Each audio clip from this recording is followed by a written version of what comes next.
시청자 여러분, 안녕하십니까. 11월 4일 월요일 JTBC 뉴스 아침엔 시작합니다. 문재인 대통령과 일본 아베 총리가 아세안 관련 정상회의가 열리고 있는 태국 방콕에서 다시 만났습니다. 지난 6월 말 오사카 G20 정상회의에서 어색한 8초 악수를 나눈 지 넉 달여 만입니다. 두 정상은 이번에는 보다 밝은 얼굴로 인사를 나눴지만 역시 별다른 대화는 하지 않았습니다. 문재인 대통령과 아베 총리는 오늘 또 아세안 플러스 한중일 정상회의 등 4차례 다자회의에서 만날 예정인데 수출 규제 문제 등 양국 현안에 대한 깊이 있는 대화는 나누기 어려울 것으로 보입니다. 주요 20개국 국회의장 회의에 참석하기 위해 일본에 간 문희상 국회의장이 위안부 문제에 대해서 마음이 담긴 사죄가 있다면 해결할 수 있다고 밝힌 일본 언론과의 인터뷰 내용이 보도됐습니다. 징용 소송과 관련해서는 피해자와 한국 내 여론이 납득할 만한 지원 법안을 만들었다면서 일본 측의 반응을 살핀 뒤 제출 여부를 판단하겠다고 밝혔습니다. 소방 헬기 추락 사고가 발생한 독도 앞바다에서 수습된 2명의 시신이 밤사이 39살 이모 부기장과 45살 서모 정비실장으로 확인됐습니다. 다른 실종자 5명은 아직까지 찾지 못하고 있습니다. 바다에 가라앉은 헬기 동체 안에서 발견됐던 실종자 1명의 시신은 수습 과정에서 유실됐습니다. 미국이 수입 자동차와 부품에 대해 고율의 관세를 부과하기로 결정하는 시한이 이달 중순으로 다가온 가운데 로스미 상무장관이 유럽과 일본 또 한국과 좋은 대화를 했다면서 관세를 부과하지 않을 수 있다는 입장을 밝혔습니다. 지하철 요금 50원 인상으로 촉발된 칠레 시위 사태가 보름 넘게 계속되고 있습니다. 아시아태평양 경제협력체 APEC 정상회의까지 취소됐지만 극심한 빈부격차 등에 대한 칠레 국민들의 반발은 좀처럼 진정되지 않고 있습니다. 도심 광장에서는 17일째 시위가 이어지고 있습니다. 칠레 수도 산티아고에 급파된 특파원을 연결해 자세한 현지 소식 전해드립니다. 홍콩에 대한 통제권을 강화하겠다는 중국의 방침이 나온 뒤 홍콩 시위가 격화되면서 200여 명이 넘게 경찰에 체포가 됐습니다. 이런 가운데 캐리람 홍콩 행정장관은 시위 이후 처음으로 중국 최고 지도부와의 공식 면담을 할 예정입니다. 문재인 대통령과 일본 아베 총리가 넉 달여 만에 태국 방콕에서 다시 만났습니다. 지난 6월 말이죠. 오사카 G20 정상회의에서는 어색한 8초 악수가 불편한 한일 관계를 극명하게 보여준 바 있습니다. 그런데 이번에는 두 정상 모두 그때보다는 조금은 더 밝은 얼굴로 인사를 나눴습니다. 네, 문재인 대통령 친서를 이낙연 총리가 전달을 했고 문 대통령 모친상에 아베 총리가 조전을 보내기도 했기 때문에 넉 달 전보다는 이번이 조금 나은 분위기일 것이라는 관측이 있었는데요. 이렇게 인사를 하면서 표정은 좀 달라졌지만 이번에도 짧게라도 대화는 하지 않았습니다. 오늘 아세안 플러스 한중일 또 동아시아 정상회의에서도 두 정상이 만날 것으로 보이는데 양국 간 현안에 대한 깊은 대화는 어려울 거라는 전망입니다. 태국에서 심수미 기자가 전해왔습니다. 아베 신조 일본 총리 부부가 단체 사진 촬영 단상으로 올라오자 문재인 대통령 부부가 웃음 띤 얼굴로 악수를 건넵니다. 두 정상은 지난 6월 오사카 G20 정상회의 이후 약 넉 달 만에 아세안 관련 정상회의가 열리는 태국 방콕에서 어제 저녁 마주쳤습니다. 올해 아세안 의장국인 태국 프라유 총리가 마련한 관람한찬 자리에서입니다. 아베 총리가 기념 촬영 시간에 빠듯하게 도착하는 바람에 다른 정상들과 달리 환담을 나눌 여유가 없었다고 청와대 관계자는 밝혔습니다. 한일 정상은 오늘도 4차례 조우할 예정이지만 양국 간 수출 규제 등 현안 관련 깊은 대화를 나누기는 어려울 것으로 보입니다. 아세안 플러스 한중일 정상회의, 지속가능 발전 관련 특별 5찬에 이어 동아시아 정상회의와 영내 포괄적 경제 동반자 협정 정상회의에 모두 참석하기 때문입니다. 문재인 대통령은 이들 다자회의를 통해 한아세안 동반 협력에 대한 구상을 밝히는 한편 한반도 평화 프로세스에 대한 국제사회의 지지를 호소할 방침입니다. 태국 방콕에서 JTBC 심수혜입니다. 마음이 담긴 사죄의 말 하나라도 있으면 위안부 문제를 해결할 수 있다. 주요 20개국 G20 국회의장 회의에 참석하기 위해 일본을 찾은 문희상 국회의장이 일본 아베 정권의 진심 어린 사죄를 거듭 촉구했습니다. 강제징용 소송과 관련해서는 새로운 지원 법안 구상을 밝혔습니다. 지난 2월 위안부 문제 해결을 위해서는 일왕의 사죄가 필요하다고 언급한 것이 일본 정치권을 자극한 때문인지 방일 기간 중 동선은 최소화하기로 했습니다. 이세누리 기자입니다. 문희상 국회의장이 어제 3일자 아사히 신문 인터뷰에서 위안부 문제에 대한 일본의 진심 어린 사과를 한 번 더 촉구했습니다. 문 의장은 위안부 문제는 마음의 문제라며 마음이 담긴 사죄의 말이 하나라도 있으면 해결할 수 있다고 강조했습니다. 지난 2월 언론 인터뷰에서 나온 일왕 사죄 발언이 일본 정치권의 파장을 일으키자 마음이 상한 분들께 죄송한 마음이라며 거듭 사과했습니다. 지난 7월 일본 수출 규제에 불을 댕긴 강제징용 소송과 관련해선 피해자와 국내 여론이 납득할 만한 지원 법안을 만들었다고도 했습니다. 구체적인 내용은 공개하진 않았지만 방일 중 일본 측 반응을 보고 제출 여부를 판단하겠다고 밝혔습니다. 앞서 한국 정부는 한일 양국 기업이 자발적으로 내놓은 재원으로 피해자에게 위자료를 주자는 안을 일본에 제안했지만 일본은 거부했습니다. 아사히는 문 의장이 준비 중인 법안은 한일 양국 기업 외에 한국 국민 기부금도 포함하는 방안이 될 것이라고 보도했습니다. JTBC 이세누입니다. 독도 앞바다에서 소방구조대원과 부상을 당한 어민 등 7명을 태운 소방 헬기가 추락한 지 벌써 닷새째입니다. 지난 주말에 발견된 희생자 2명은 헬기 부기장과 정비실장으로 확인됐습니다. 다른 실종자 5명은 아직까지 찾지 못하고 있습니다. 바다에 가라앉은 헬기 동체 안에서 발견됐던 실종자 1명의 시신은 수습 과정에서 유실됐습니다. 김지성 기자가 보도합니다. 구급차가 울릉도 병원에 빠져나옵니다. 독도 인근에서 추락한 헬기에 탔던 희생자 2명의 시신이 대구로 이송됐습니다. 이틀 전 독도 앞바다에서 수습된 희생자 2명 모두 소방대원인 것으로 어젯밤 확인됐습니다. 39살 이모 부기장과 45살 서모 정비실장입니다. 국립과학수사연구원의 DNA 분석 결과와 해경의 지문감식 결과가 모두 일치했다고 해경은 밝혔습니다. 훼손 상태가 심해 유족에게는 시신을 공개하지 않았습니다. 유족들은 대구의 한 병원에서 비공개로 장례 절차를 준비하고 있습니다. 실종자 5명은 아직 찾지 못했습니다. 사고 헬기 안에도 실종자 1명이 있었는데 인양 과정에서 주변 그물망이 풀어지면서 유실된 것으로 확인됐습니다.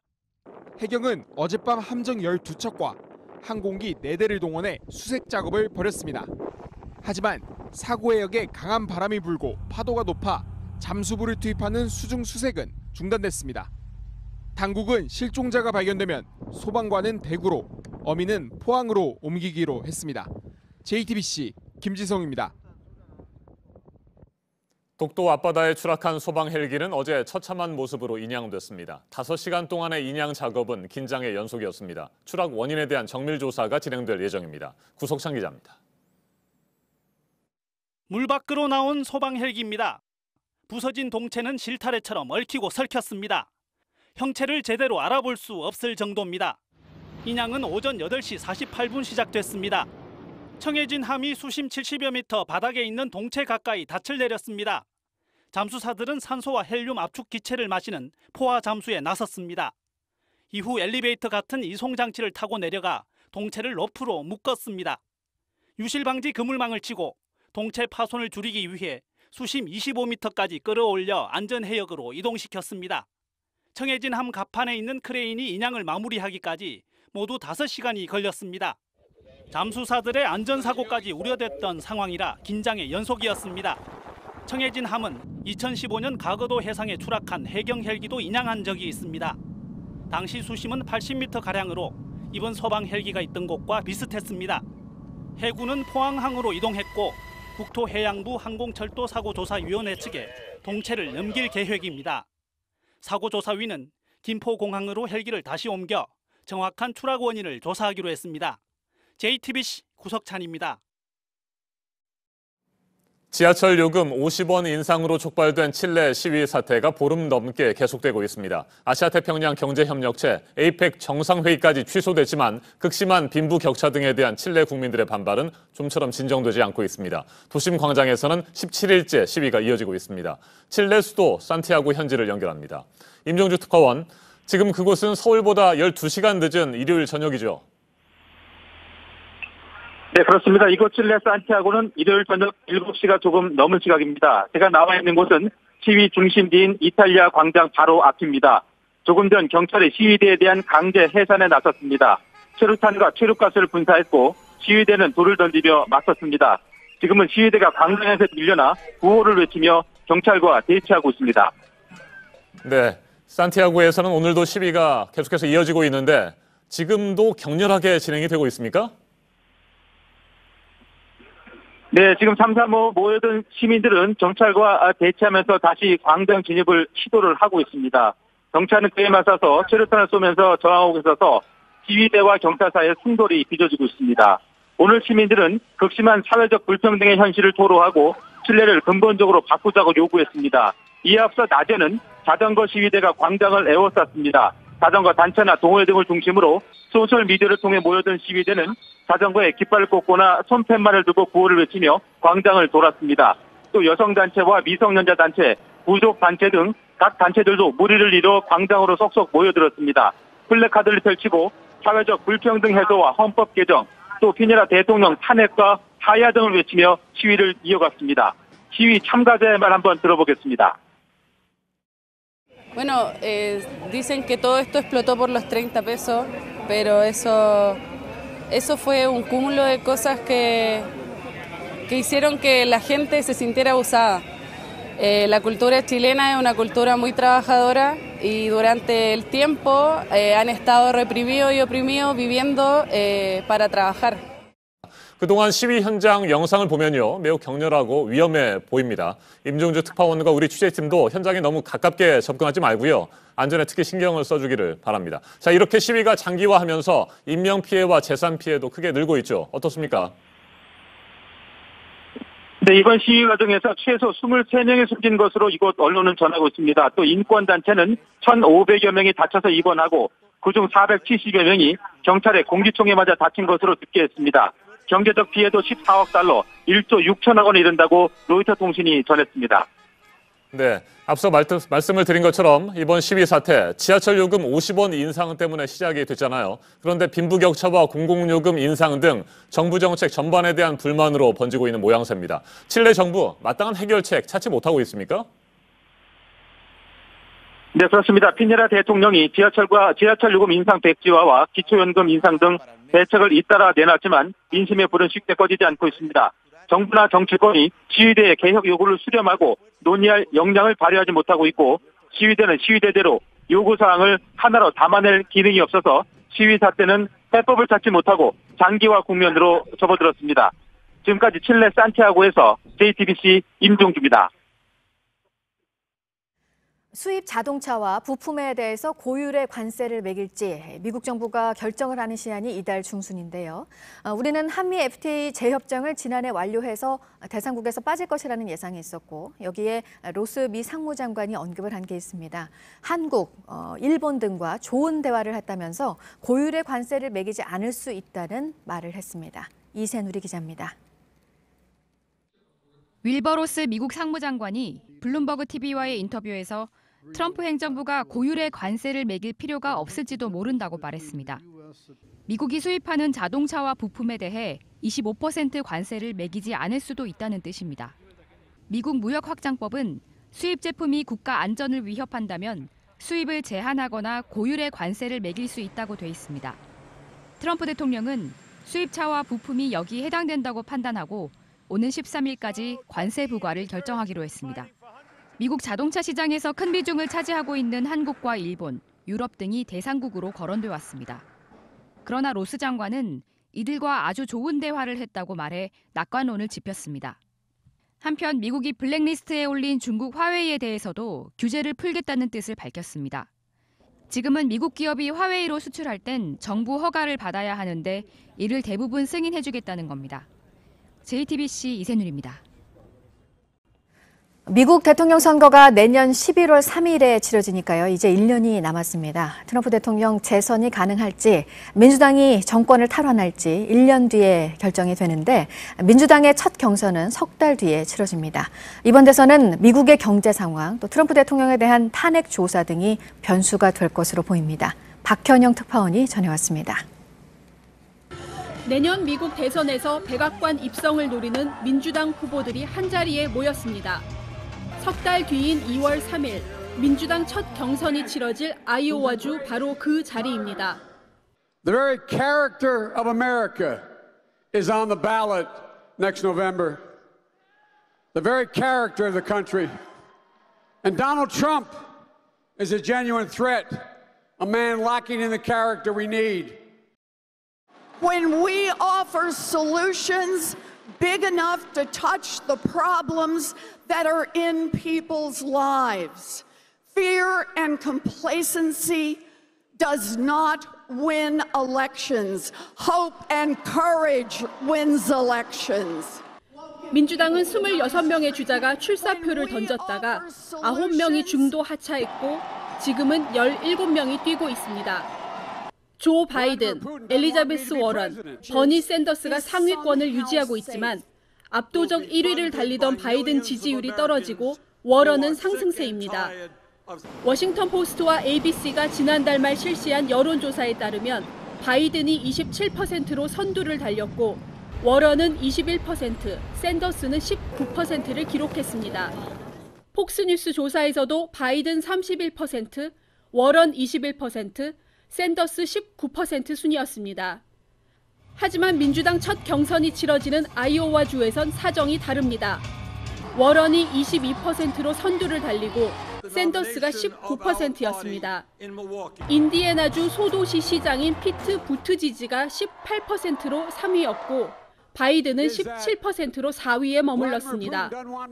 트럼프 대통령도 마냥 안심할 수 없습니다. 월스트리트 저널과 NBC가 지난달 말 실시한 여론조사에서 응답자의 49%는 트럼프가 탄핵으로 대통령직에서 물러나야 한다고 답했습니다.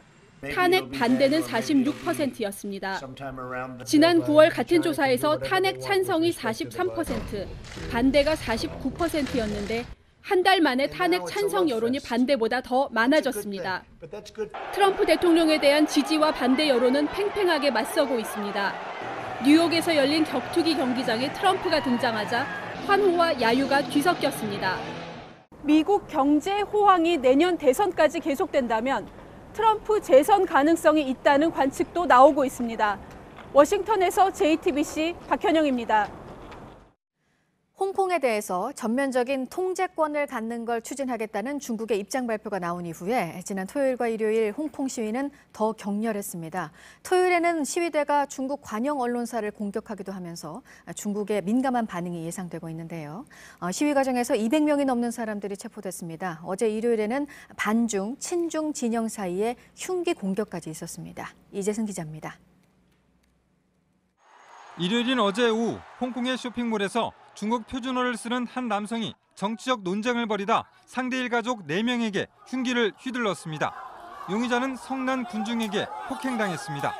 이번 사건 부상자 중에는 홍콩 구의원인 앤드루 치우도 포함됐습니다.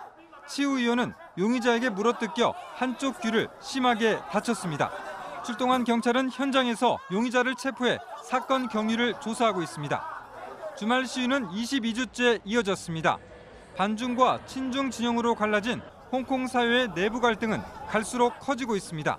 그제 토요일에는 시위대가 중국의 관영 언론사인 신화통신 사무실을 공격했습니다.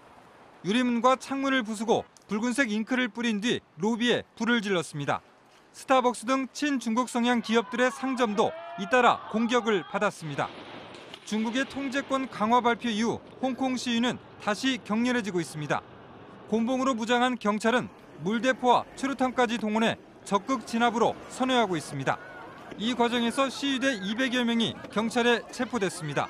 54명은 부상을 입어 병원으로 옮겨졌으며 한 남성은 중태인 것으로 전해졌습니다. 이런 가운데 캐리람 홍콩 행정장관이 오는 6일 중국 최고 지도부 일원인 한정 정치국 상무위원을 만납니다. 한 상무위원은 홍콩 마카오 업무를 관장하는 최고 책임자입니다. 지난 6월 홍콩 시위가 시작된 이후 첫 공식 회동이 이뤄지는 것이어서 두 사람의 만남이 더욱 관심을 모으고 있습니다. JTBC 이재승입니다. 네, 밤사이 들어온 소식 더 보겠습니다. 전 세계 금융시장에 지금 집중하고 있는 사안입니다. 세계에서 가장 비싼 회사인 사우디의 국영 석유회사 아람코가 주식시장에 나옵니다. 사우디 당국이 기업 공개를 승인을 했는데요. 보도 연결해서 자세히 알아보겠습니다. 안태훈 기자, 사우디 정부가 추산한 그 기업 가치로 따지면 애플의 2배가 넘는다고 합니다. 지금 여기저기서 투자를 하겠다는 목소리를 내고 있죠? 네, 그렇습니다.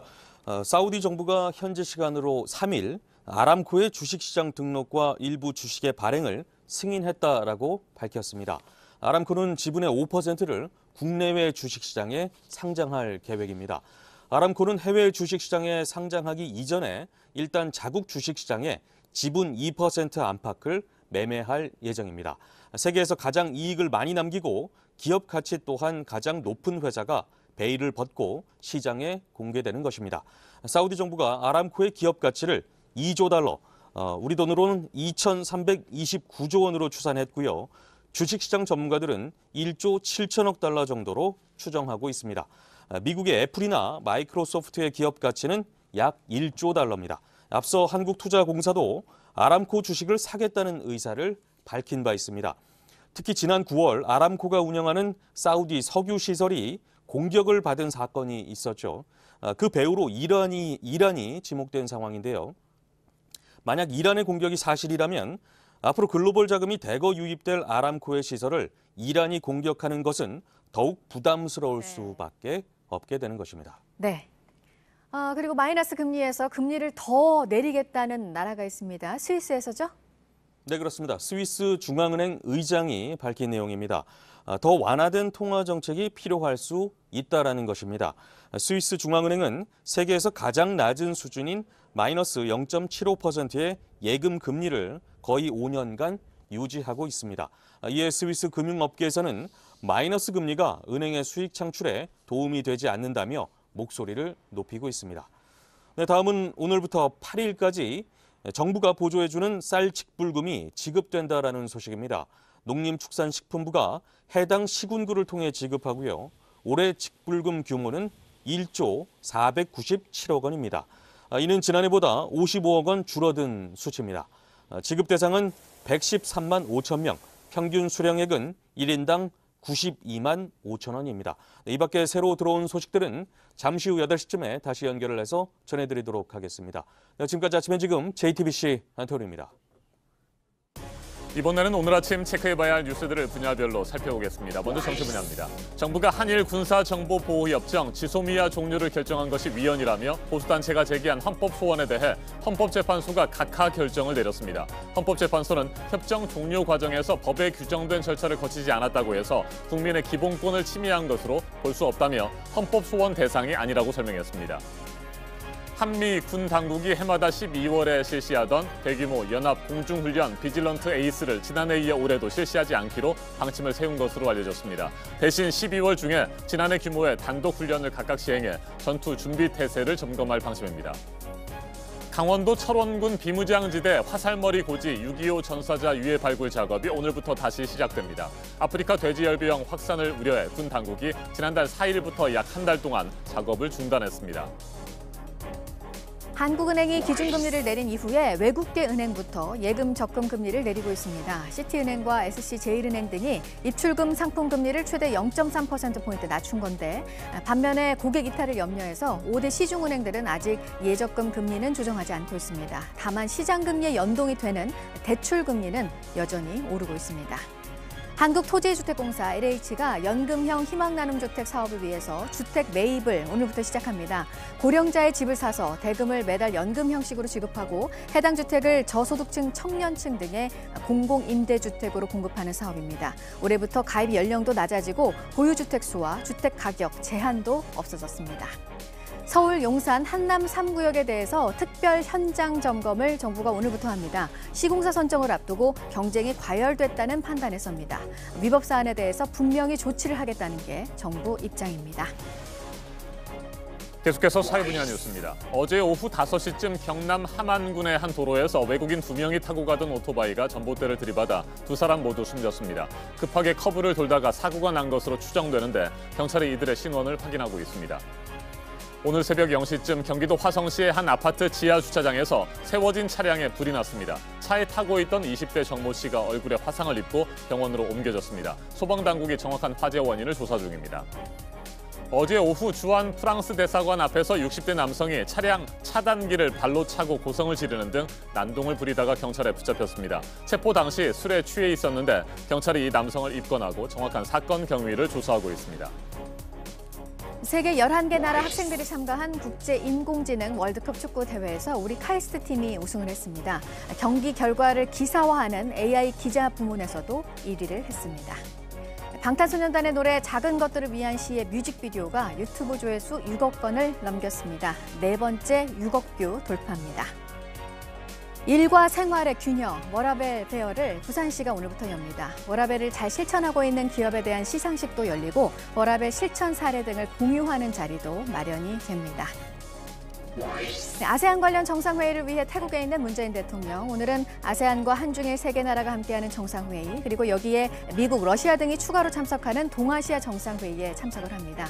한반도 평화에 대한 지지와 함께 이달 25일부터 부산에서 열리는 한아세안 특별정상회의에 대한 관심을 당부할 예정입니다.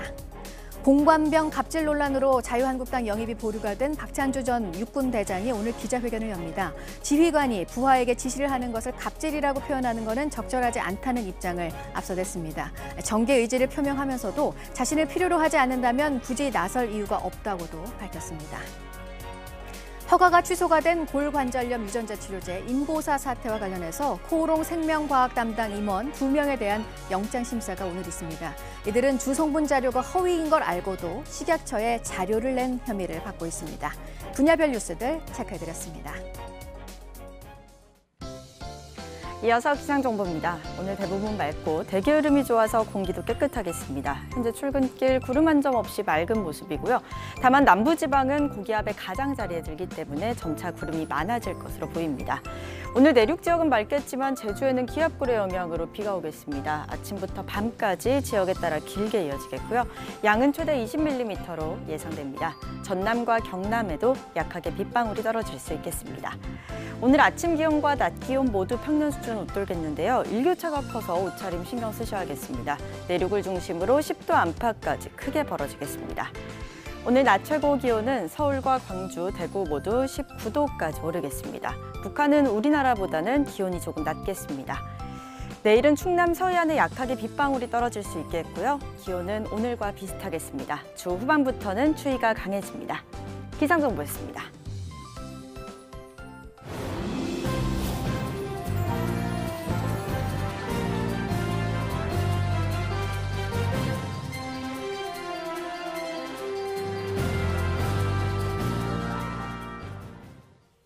화성 연쇄살인 8번째 사건 범인으로 붙잡혀 20년간 옥살이를 한 윤모 씨의 과거 경찰 진술서가 공개됐습니다. 곳곳에 한자어가 보이는데 변호인은 초등학교를 중간에 그만둔 윤 씨가 썼다고 보기 어렵다며 경찰이 불러준 대로 받아 쓴 흔적이라고 주장하고 있습니다. 이런 가운데 경찰은 오늘 윤 씨의 30년 전 기억을 되살리기 위해 최면 조사에 나섭니다. 최규진 기자입니다. 1989년 화성 8차 사건 범인으로 체포된 윤모 씨가 3차례에 걸쳐 작성한 진술서입니다. 맞춤법이 잘못된 부분이 많고 존댓말과 반말이 섞인 문장도 보입니다. 일상생활에선 쓰이지 않는 한자식 표현도 곳곳에서 확인됩니다. 윤 씨의 재심을 맡은 박준영 변호사는 경찰이 불러준 내용을 그대로 적은 흔적이라고 주장합니다. 장애가 있어 초등학교를 중퇴한 윤 씨가 자신의 생각을 일관되게 작성한 것이라고 보긴 어렵다는 겁니다. 박 변호사는 공개되지 않은 진술서에 누군가 대필한 흔적도 남아있다고 했습니다. 범행의 내용, 사건 장소에 가기까지 어떤 경로 이런 부분에 대한 진술은 상대적으로 또 알아보기 쉽거든요. 윤모 씨 주장은 진술서 내가 스스로 쓴 게 아니라 보여주거나 알려줘서 그냥 쓴 것이다라고. 8차 사건 범인으로 지목된 윤 씨는 20년간 복역한 뒤 2009년 출소했습니다. 화성 연쇄살인 사건의 유력한 용의자인 이춘재가 8차 사건도 본인이 저지른 것이라고 자백하면서 윤 씨의 주장이 주목받기 시작했습니다. 8차 사건을 재수사 중인 경찰은 법 최면 조사를 진행합니다. 30여 년이 지나 완전히 기억나지 않는 사건을 최면 상태에서 되살려 진술을 유도하겠다는 겁니다. 윤 씨 측은 경찰이 공개하지 않은 나머지 진술 기록 등에 대해서도 정보 공개를 청구하겠다고 밝혔습니다. JTBC 최규진입니다. 어젯밤 9시쯤 경기도 용인 수지의 도로를 달리던 BMW SUV에서 불이 났습니다. 불은 소방대원들이 출동한 지 20분 만에 꺼졌고 다친 사람도 없었지만 차량이 완전히 불에 타 소방서 추산 1,700만 원의 피해가 났습니다. 최근 열흘 사이에 수도권에서만 BMW 차량에서 6건의 불이 나면서 지난해에 이어 또다시 안전에 대한 우려가 커지고 있습니다. 어제 오후 전남 담양군 월산면 도로에서 마주오던 승용차 2대가 정면으로 충돌했습니다. 이 사고로 양쪽 차량에 타고 있던 4명이 중상을 입고 병원으로 옮겨져 치료를 받고 있습니다. 나머지 탑승자 3명도 부상을 입었습니다. 경찰은 한 차량이 갑자기 중앙선을 넘었다는 목격자 진술 등을 토대로 정확한 사고 원인을 조사하고 있습니다. 양파 농장에 일하러 가던 주민들을 태운 버스가 논으로 추락해 1명이 숨지고 11명이 다쳤습니다. 전북 소방본부 등에 따르면 어제 전북 고창군 대산면의 한 도로에서 25인승 미니버스가 3m 아래 논으로 떨어졌습니다. 이 사고로 70대 여성이 의식을 잃어 병원으로 옮겨졌지만 숨졌습니다. 나머지 승객 11명도 크고 작은 상처를 입었습니다. 정치 사회적으로 논란이 뜨거운 이슈에 대해 다양한 의견을 들어보는 맞짱 토론 시간입니다. 오늘은 총선을 앞두고 현역 의원 물갈이와 새 인물 영입에 본격적으로 뛰어든 여야 상황 짚어보겠습니다. 이 과정에서 각종 논란으로 리더십 위기를 맞은 당 대표들의 상황도 살펴보겠습니다. 먼저 출연자들을 소개해드립니다. 제 오른쪽입니다. 최창렬 용인대 교양학부 교수입니다. 안녕하세요. 네, 안녕하십니까? 네.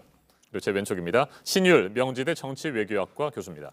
예, 안녕하세요. 네, 어서 오십시오. 내년 4월 총선이 이제 5개월여 앞으로 다가왔습니다. 각 당들은 총선 기획단을 꾸리고 본격적인 총선 체제에 돌입했습니다. 더불어민주당은 오늘부터 현역 의원 최종 평가를 시작합니다. 자유한국당은 지난주에 이어 2차 인재 영입 명단을 발표할 계획입니다. 당 안팎에서는 잡음이 잇따르고 있습니다. 토론 시작하겠습니다.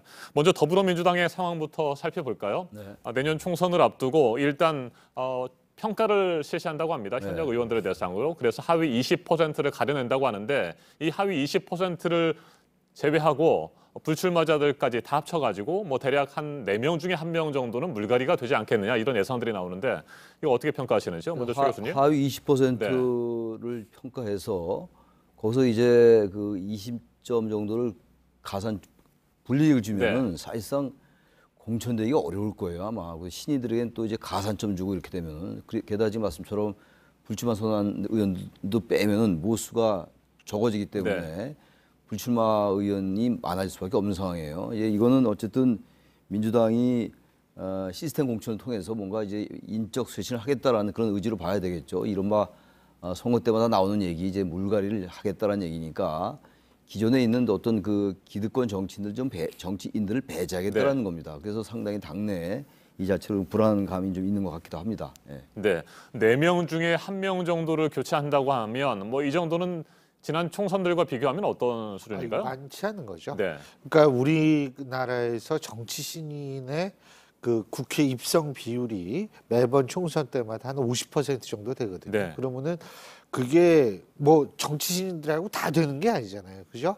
그러니까 실제적으로 전체 정당들의 정치 신인들의 공천 비율은 네. 50%를 상회한다라는 그런 계산이 나올 수 있고요. 그렇기 때문에 그게 뭐 많다 이렇게 볼 수는 없을 겁니다. 단 저는 사실 그래요. 그 여당 같은 경우에는 야당보다는 물갈이하기가 좀 쉬울 겁니다. 제가 일전에 그 기존에 있어서의 정치인들을 공천에서 배제하는 게 지구의 자전 방향을 바꾸는 것만큼 어렵다 이런 네. 얘기를 말씀드린 적이 있는데 그 여당 같은 경우에 주인이 있거든요. 주인이라기보다는 확실한 보스가 있거든요. 대통령이라는. 그렇기 때문에 그런데 지금 야당 같은 경우에는 사실은 그 정도로 확 틀어진 사람이 없어요, 지금. 그렇기 때문에 거기는 잡음이 많이 나올 것 같은데 상대적으로 여당은 물갈이를 하면서도 그 잡음이 그렇게 클 것 같진 않아요. 대통령이라는 그 확실한 보스가 있기 때문에. 네. 그런데 이제 문제는 뭐냐면 이렇게 물갈이를 하는 것이 소위 말해서 청와대에 근무했던 친문들을 이 국회로 입성시키는 과정이라고 비춰질 것인가라는 아하. 그런 부분이 저는 제일 좀 주목할 필요가 네. 있다고 생각을 해요. 그러면 이 공천에서 배제된 사람은 내가 친문이 아니기 때문에 공천에서 배제됐다라는 불만을 가질 수 있고 그렇다면 당장은 그 불만이 안 나온다 하더라도 장기적으로 이 대통령의 지지율이 좀 더 하락한다든지 이런 경우가 있을 때에는 상당히 그 여권 내부에 있어서의 불안 요소로 작용할 수도 있을 것이다. 이런 생각은 가져봅니다. 네, 배제 대상으로 결정이 된다고 한다면 그 같은 상황에서 뭐 나중에 당을 떠나고 무소속으로 출마할 의원들도 나오게 될까요? 저는 그게 그렇게 많지는 않을 거라고 봅니다. 특히 여당 같은 경우에는. 네. 여당 같은 경우에는 공천에서 배제됐을 경우에는 잘 모르겠습니다만 본인이 스스로 불출마를 선택했을 경우에는 실제로 국회의원이 안 된다 하더라도 다른 선택지가 주어질 가능성을 완전히 배제할 수가 없거든요. 네. 반면에 야당 같은 경우에는 공천에서 배제되거나 자기가 불출마하면 그걸로 끝이에요. 네.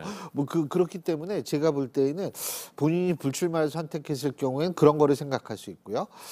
또 공천에서 배제가 된다면 배제가 되더라도 공개적인 반기를 들기는 좀 힘든 상황이다. 좀 그렇게 생각을 합니다. 무소속 출마가 반기거든요. 네. 예. 민주당의 현역 의원이 128명이잖아요. 뭐 대략 한 10명 정도가 불출마할 가능성이 높다 이런 얘기들이 나옵니다. 일단 이철희 의원하고 표창원 의원이 불출마를 선언했고요. 이해찬 대표도 지금 나오지 않겠다라고 사실상 선언을 한 것으로 보입니다. 이해찬 대표도 네. 원혜영 의원 같은 경우는 공식적으로 선언한 건 아닌데 네. 그렇게 알려지고 있는 그런 상황이죠. 어쨌든. 네, 그렇게 되면 10명 정도, 뭐 전체적으로 25%면 한 33명 정도가 되는데 초선 의원들은 조금 뭐 불출마도 앞서 말씀을 드린 것처럼 선언합니다만 중진 의원들의 움직임은 비교적 약하지 않느냐 이런 비판들이 있습니다. 근데 중진 의원들이 사실은 좀 교체되는 게 이제 인적 쇄신의 가장 핵심 내용인데 의외로 이제 초선들이 오히려 이제 당에 쇄신을 좀 앞장서고 있는 이런 상황이에요. 지금 아까 말씀하신 이철희 의원이라든지 표창원 의원 같은 경우인데 글쎄요 지금 이 선거 때마다 이제 이 물갈이 얘기가 나오지 않습니까? 여당도 그렇고 야당도 그렇고 그리고 선거 승패가 뭐 다른 여러 가지 이제 변수가 있죠. 선거 구도라든지 메시지 문제라든지 여러 가지가 있는데 대체로 이제 혁신 공천은 어느 당이 잘하느냐, 개혁 공천이라고 얘기하는데 혁신 공천과 이런 인적 쇄신을 어떻게 잘하는가가 선거에서 많이 변수 작용하는 것 같아요. 근데 또 결과적으로 보면은 국회가 열리고 나면 그렇게 많은 이제 인물들이 바뀌었는데 뭐 젊은 피의 수혈이다 이런 표현도 쓰잖아요. 근데 아까 우리 신 교수 말씀처럼 그런데 막상 또 국회는 그대로고. 저는 그래서 여당 야당 뭐 지금 이제 인적 쇄신 얘기가 나오고 중진들의 물갈이 얘기 나옵니다. 필요하다고 봅니다. 어쨌든 간에. 정치가 너무 기득권 정치에 너무 이제 안주해 있다라는 그런 비판이 많이 있기 때문에 바뀌는 게 맞는데 새로운 인물들이 들어와서 그 인물들이 제대로 헌법 기관으로서의 역할을 할 수 있는 그런 구조와 질서가 좀 만들어져야 되는데 그렇지가 않다는 거예요. 정치 구도나 정치 구조는 그대로고 그 내부의 국회의 모습이나 운영 방법도 그대로인데 사람만 바꾼다. 그러다 보니까 많은 인물, 새로운 인물들이 들어오는데 그분들이 결국 역할을 하지 못하는 지금 20대 국회도 마찬가지 아닙니까? 지금 이제 뭐 20대 국회가 정기국회가 거의 끝나가고 있는데 이 물갈이 이 비율이 높았어요. 지난 총선 때도 말이죠. 근데 지금은 다들 일반적인 평가가 이번 20대 국회가 거의 역대 최악의 국회다라는 평가를 일반적으로 하고 있거든요. 법안 통과율도 그렇고. 저는 그래서 인적 쇄신의 물갈이론을 여야가 다 고민하되 과연 국회의 이 구조를 어떻게 바꾸는가 문제, 질서의 문제 이런 것들이 같이 고민돼야지 이 물갈이와 혁신과 쇄신의 의미가 있는 것이지 이 구도나 이 프레임은 그대로 놔두고 맨날 사람만 바꾼다. 그러다 보니까 이제 중진들도 어쨌든 살아남겠다라고 이제 출마 안 할 것 같이 얘기하다 막상 이제 총선 다가오면 이제 다른 이유 여러 가지 명분으로 다시 남는 이런 경향이 계속되는 게 아니냐 이런 생각이 든다는 거죠. 그래서 뭔가 국회 질서와 구도를 좀 바꾸는 노력을 병행해라. 그런 말씀 드리고 싶습니다. 네, 현재 국회의 질서와 구도를 바꾸지 않는 한 뭐 아무리 물갈이를 해도 큰 변화 없다 이런 지적을 해주셨습니다. 동의하시는 거죠? 당연하죠. 그러니까 이거거든요. 우리가 어떤 공장에서 물건을 만들어낸다라고 가정을 했을 때 이게 불량률이 되게 높아요. 예? 이게 불량률이 높으니까 원재료를 바꿔야겠다. 원재료만 백날 바꾼다 하더라도 이게 공정에서 문제가 생기면 불량품은 계속 나오게 생깁니다. 됩니다. 원재료를 아무리 좋은 걸 써도 말이죠. 그렇기 때문에 이 공정에 문제가 있으면 공정을 이걸 손을 봐야 돼요. 그런데 사실은 우리는 공정보다는 원자재, 원재료를 바꾸려는 생각만 계속하는 거죠. 그러니까 간단히 얘기한다면 이거예요. 충원 구조 자체가 사실은 전 지금도 문제라고 생각을 합니다. 이 일부 당 지도부라든지 뭐 이런 쪽에 있어서 입김이 들어간다 이런 얘기들이 많이 나오는데 이거는 뭐 공천 과정 자체가 뭐 상향식 공천이라 하향식 이거 중요한 게 아니거든요. 사실 투명성과 공정성이 어느 정도 담보되느냐가 중요한 건데 그러니까 공천 과정도 문제고 그러니까 실제적으로 제품이 이렇게 불량률이 높은 거죠. 그러니까 저는 공정 자체를 좀 바꿀 필요가 있다라는 생각에 당연히 동의를 하고요.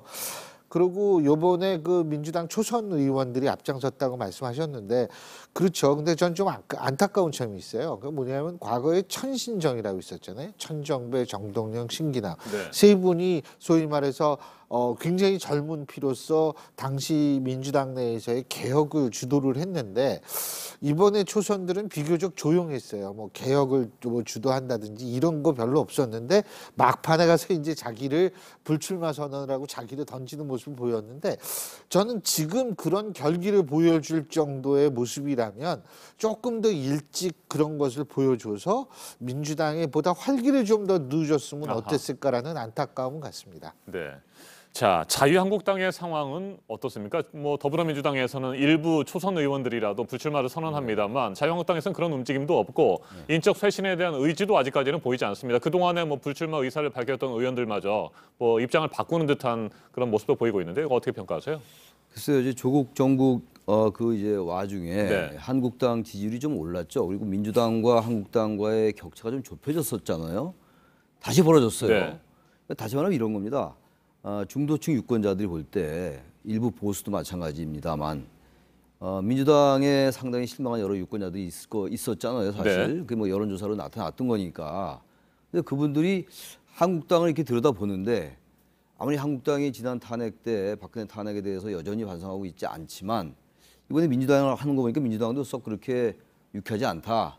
민주당, 한국당도 어떻게 들여다볼 수 있는데 보니까 지금 말씀하신 것처럼 쇄신도 없고 뭔가 보수를 통합하려는 이런 뭔가의 노력이 안 보이는 거예요. 그러다 보니까 다시 이제 지지율이 격차가 벌어진 거거든요. 그러니까 지금 요즘은 많은 논란이 있었잖아요. 그 영입 인사들에 관련된 논란도 있었고 또 뭐 가산점 논란도 있었고 이런 것들. 그런 게 하나하나 작은 것 같지만 결국 작은 게 아니죠. 자꾸 요즘에 쌓이고 있단 말이죠. 그러다 보니까 이 한국당은 과연 이 기득권 정치에서 벗어나려는 생각이나 있는 것인지 도대체. 과거의 어떤 기성 정치에 그대로 안주하려는 것은 아닌지. 지금 말씀처럼 민주당도 사실 지난 국회의 정당들보다 천정 씨 말씀하셨습니다만 의원들이 그렇게 뭐 소장파의 혁신 목소리는 별로 없었어요, 민주당도. 근데 그럼에도 불구하고 한국당이 더욱더 그런 게 없다 보니까 어차피 선거도 상대적 아닙니까? 물론 기권율이라는 게 늘어날 수 있지만 그러다 보니까 한국당의 지지율이 다시 떨어지는 거거든요. 뭔가 어쨌든 제가 항상 주장하는 게 박근혜 전 대통령 탄핵에 대한 입장을 좀 해야 돼요. 그런 다음에 그거를 기반으로 해서 보수가 통합되는 기반을 좀 마련하고 그리고 난 다음에 당내 여러 가지 혁신도 해나가고 이렇게 된다면 전 정치적이 바뀔 수 있다고 봐요. 근데 그런 걸 하나도 안 하고 있지 않습니까? 뭘 한다고 하면 뭔가 우리 국민들의 일반적인 정서에 어긋나고 영입 인사의 상징성 같은 것도 생각하지 않고 그러니까 한국당이 상당히 약한 정당이고 그게 바로 민주당으로 하여금도 뭔가 쇄신하는 데 좀 약할 수밖에 없고 한국 정치가 점점 국민들에게 신뢰를 잃어버리고 이게 같이 다 연결되어 있는 것 같아요. 그래서 전 제1야당의 책임이 결코 작지 않다. 집권당 못지않게 크다고 생각을 합니다. 네, 신 교수님, 자유한국당이 이처럼 뭐 인적 쇄신 등에 대해서 뚜렷한 의지를 보여주지 않고 있는 이유는 뭡니까? 일단은 저는 눈높이 문제를 전 좀 지적하고 싶습니다. 눈높이가 지금 자유한국당이 국민들의 눈높이에 잘 호응하고 있느냐 하면 전혀 그렇지 않다고 생각을 하거든요. 그러니까 얼마 전에 있었던 애니메이션 논란도 사실 저는 전형적인 사례라고 보거든요. 비판은 할 수 있습니다. 그 내용처럼. 하지만 비판의 방식이 전 문제라고 생각하거든요. 일반 국민들이 이 정부 비판 내용은 동의하지만 방식에 있어서 동의할 수 있느냐 하는 부분은 사실 고민했어야 된다고 보는데 좀 그런 점이 좀 부족하지 않았나라는 생각이 드는데 그러한 눈높이를 잘 못한다는 그 측면이 결국은 저기까지도 이제 연결이 되는 거라고 봐요. 이 공천 개혁 이런 것들 그걸 잘 못하니까 지금 최 교수님께서 지적해 주신 대로 이런 얘기 하잖아요. 야당복이 있다. 진짜 현 여당은. 근데 저는 사실은 야당복이라고 생각하지는 않아요. 왜 그러냐 하면 야당이 막 혁신하고 눈높이 잘하고 개혁을 잘하죠. 그럼 사실 여당도 겁을 먹고서 우리도 뭐 해야겠구나라는 생각을 하게 되거든요. 그럼 자기네도 변신하려는 노력을 하고 그렇게 되면은 이제 본인들이 그런 노력을 하면 본인들의 정권이 조금 더 안정적이 될 수가 있을 거예요. 근데 상대가 워낙 그러니까 한번 우리가 이 정도 하는 거야 이런 식으로 생각할 수 있거든요. 그러니까 그건 복이 아니라 오히려 자신들한테도 굉장히 안 좋은 영향이 될 수가 있다라는 점, 저는 그 점을 생각하면서 이번에 자유한국당이 글쎄요 어느 정도 뭐 국민들의 눈높이에 맞는 공천을 할 것인가는 모르겠는데 딜레마는 분명히 있다고 봅니다. 그러니까 다선 의원들 같은 경우에는 그러니까 지역의 조직이 굉장히 강하거든요. 그러니까 그러한 측면은, 그리고 이제 선거의 경험이 있어가지고 대응도 잘하고 그러는데, 이게 정치 신인을 지나치게 많이 내세울 경우에 일단 경험이 없고요.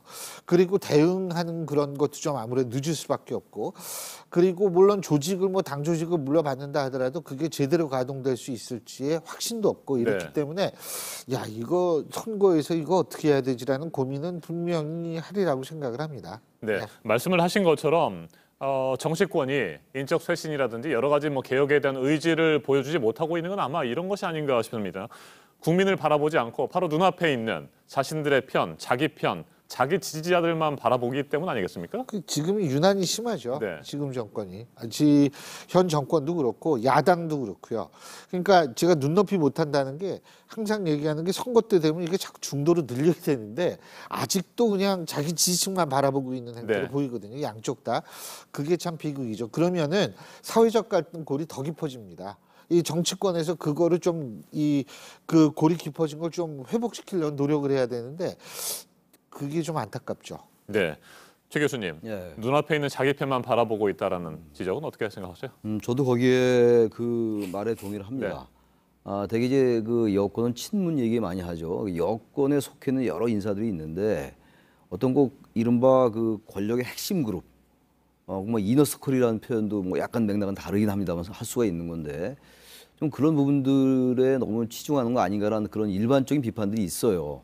그게 사실이건 아니건 간에 뭐 약간 사실과 부합하지 않는 면도 있긴 있을 겁니다 아마. 근데 그런 부분들을 여권은 잘 인식해야 될 것 같아요. 그러니까 여권 내부에서도 이른바 친문이니 비문이니 이런 것들이 있잖아요. 그러니까 아까 얘기 잠깐 나왔습니다만 청와대 참모들이 다시 대거 수혈된다. 뭐 그것 자체를 무조건 비난할 수 없다 하더라도요. 좀 그게 그렇게 바람직한 현상은 아닌 것 같아요. 대개 인재를 영입한다고 하면서 특히 여권 같은 경우는 관료라든지 청와대 참모들이 들어온단 말이죠. 이런 것들은 그쪽에 그 그룹이 좀 과다대표될 수가 있는 거거든요. 그러니까 새로운 이 시민사회에서 좀 소외받거나 약자들이 좀 수혈되는 게 바람직하죠. 물론 그런 노력도 하겠죠, 물론. 그러나 대체로 여당도 그렇고 야당도 그렇고, 이번에도 그 한국당이 인재 영입이라고 발표한 인사들을 보니까 교수들이라든지 이제 뭐 전문가 몇 명 있긴 있는데, 뭔가 당에서 컸던 사람들이라든지, 그리고 시민사회에서 활동하는 사람도 있고 시민단체가 아니라도 이런 분들이 자꾸 영입되고 이래야 되는데, 여나 야나 너무 기득권 위주로 영입되는 것은 아닌지, 그게 이제 말하자면 여야 당내에서도 자신들의 핵심 지지 세력들을 의식하면서 인재 영입도 그런 쪽으로 자꾸 치중되면은 전반적인 쇄신은 떨어지는 거죠. 물론 사람은 바뀝니다만 기실 그 권에 있는 사람이 들어오는 것이라서 실질적으로 젊은 피라 하더라도 정말 새로운 인물이 바뀌는 것과는 좀 거리가 있다는 생각도 드는 거죠. 네, 각 당들이 국민 눈높이에 맞추지 못하고 있는 상황에서 여야 각 정당의 대표들 리더십도 흔들리고 있다, 이런 지적들이 있습니다. 일단 이해찬 대표, 조국 정국 과정에서 제대로 대응을 하지 못했다. 그리고 관련해서 뭐 사과를 하는 부분도 면피성에 그쳤다, 이런 비판들이 있는 것 같습니다, 신 교수님. 예, 근데 저는 사실 이해찬 대표가 이 흔들리는 이유가 이해찬 대표가 늘 친문으로 생각하는 사람이 여당 내에 그렇게 수적으로 생각보다 많지가 않기 때문이 아닌가, 이런 생각이 듭니다. 그렇기 때문에 이해찬 대표로서는 개인적으로 상당히 억울한 측면이 전 분명히 있을 거라고 생각을 하고요. 그렇기 때문에 이해찬 대표와 지금 2,000명 정도 얘기를 했다. 자기 물러나라는 그 게시판에 올린 사람이 2,000명 정도 된다라고 얘기를 했다. 또 굉장한 역풍을 맞지 않았습니까? 근데 제가 볼 때에는 그 역풍을 맞는다, 이런 거 사실 자체가 이해찬 대표가 친문이라고 받아들이는 사람 숫자가 그렇게 많지가 않다. 특히 지금 권리당원, 민주당의 권리당원들 중에 상당수가 친문이라고 볼 수 있는 경우라고 저는 생각을 하는데요. 그분들한테 인정을 받지 못하고 그분들이 그렇게 친문이라고 생각을 하지 않는다면 제가 볼 때는 선거가 가까울수록 흔들리는 강도가 더 커질 것이다 이런 생각이 듭니다. 그리고 근데 이제 반면에 황교안 대표 같은 경우에 저는 문제가 다르다고 보는 게 황교안 대표 같은 경우에는 주류가 아니다 주류다 이것 때문에 흔들리는 게 아니고 당내 기반이 굉장히 약하고 그런 상황에서는 공천을 못 받을까 봐 걱정하는 측들이 많을 거예요. 그 사람들이 중심으로 해서 흔들 가능성 굉장히 높습니다. 그래서 황교안 대표도 저는 굉장히 억울한 측면은 있을 거라는 생각이 들죠. 양 대표가 다 좀 억울한 측면이 있을 거라고 봅니다. 네.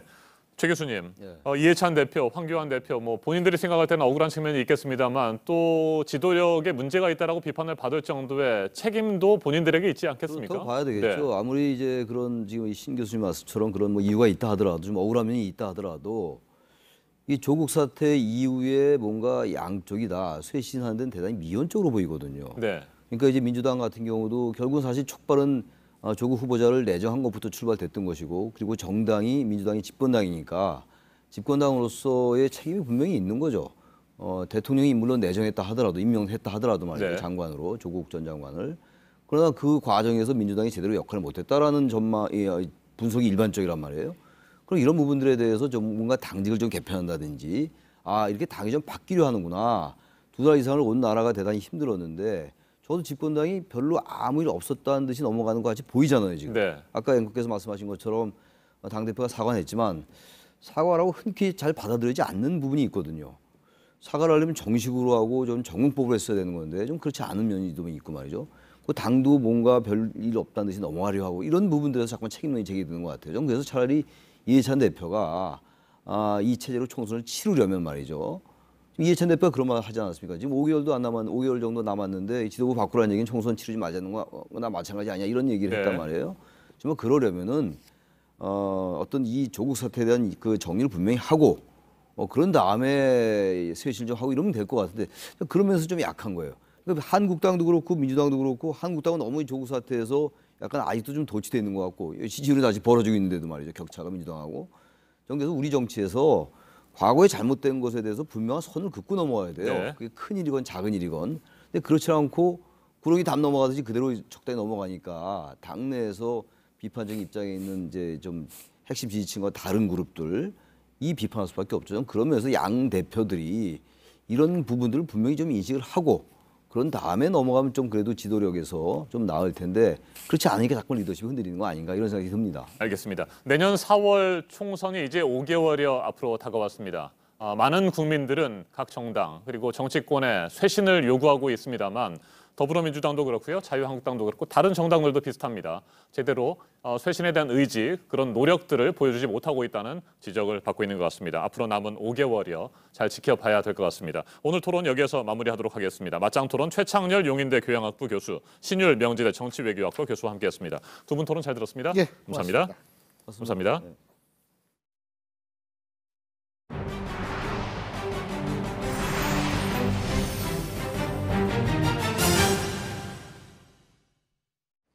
네, 어떻게든 수당을 받으려고 직원들이 거짓으로 청구를 하고 있는 지자체들 전국에 한두 곳이 아닙니다.